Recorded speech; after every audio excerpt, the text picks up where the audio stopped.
اعوذ باللہ من الشیطان الرجیم، بسم اللہ الرحمن الرحیم۔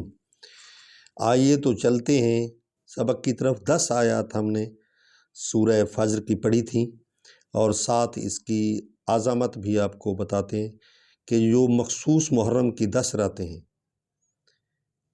ان میں اس کو پڑھے تو انشاءاللہ اس کا جو ہے حشر و نشر امام حسین علیہ السلام کے ساتھ ہوگا، یعنی وہ امام حسین علیہ السلام کے ساتھ معشور ہوگا۔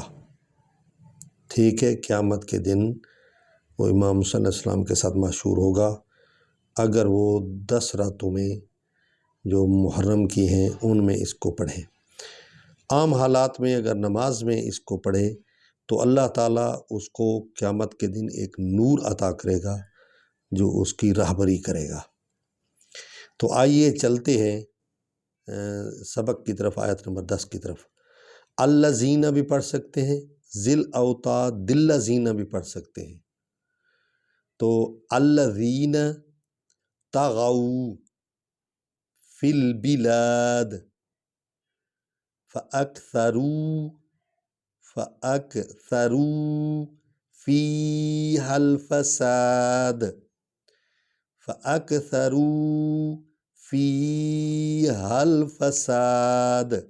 ہاں جو ہے سینے کی ہڈی سے نکلے گی، فا ہونٹوں سے نکلے گی، سین سیٹی کی آواز نکلے گی، دال میں کلکلا ہوگا۔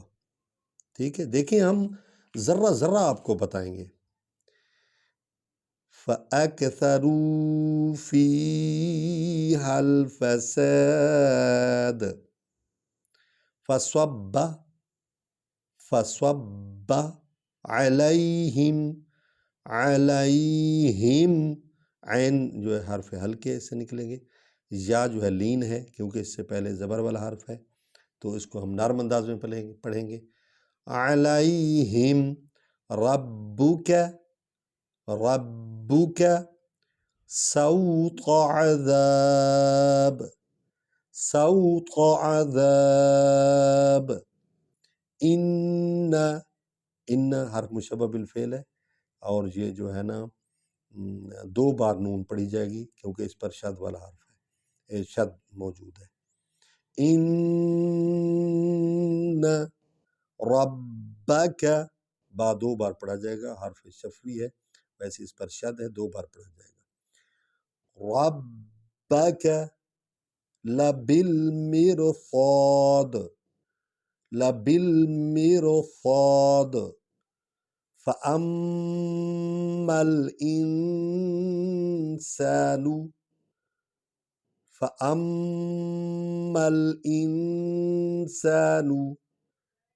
إذا ما ابتلاه ربه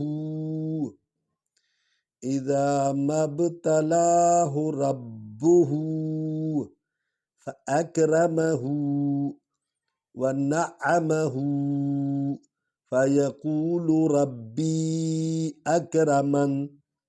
اکرمنی ہے لیکن اکرمن پڑھیں گے، یہاں آیت ختم ہو رہی ہے، وقف تام ہے، یہاں رک جائیں گے۔ بسم اللہ الرحمن الرحیم۔ الذین طغوا فی البلاد فأکثروا فیہا الفساد فصب علیہم ربک سوط عذاب ان ربک لبالمرصاد فأما الإنسان إذا ما ابتلاه ربه فأكرمه ونعمه فيقول ربي أكرمن۔ صدق اللہ العلی العظیم۔